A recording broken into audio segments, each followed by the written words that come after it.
Mga miyembro ng Makabayan Bloc sumugod sa labas ng Senado sa Pasay City. Posisyon ni Senate President Chis Escudero sa impeachment trial ni Vice President Sara Duterte tinuligsan ng grupo. Ang ilang private schools naman nanawagan sa Senado na ituloy na ang impeachment proceedings. May detalye si Isaiah Mirapuentes. Sumugod ang mga miyembro ng Makabayan Bloc sa labas ng Senado sa Pasay City.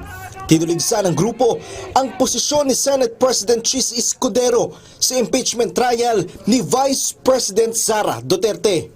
Giit nila, tama na ang palusot at sundin na ang konstitusyon.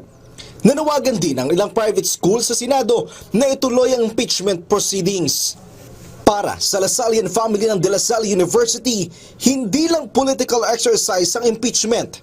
Ito ay isang sacred mechanism na nakaangkla sa 1987 Constitution para masiguro na tapat ang paglilingkod ng isang opisyal sa mamamayan. Kailangan panindigan ng Senado ang integridad na tagabantay ng bansa. Habang ang University of Santo Tomas naman nanawagan sa Senado na irespeto ang konstitusyon at ituloy ang impeachment. Sinabi naman ng 5 Ateneo Schools and Colleges of Law na pagpapabaya ang pag-aantala ng impeachment. Ayon naman sa Adamson University, hindi ito ang panahon para manahimik, kundi manindigan.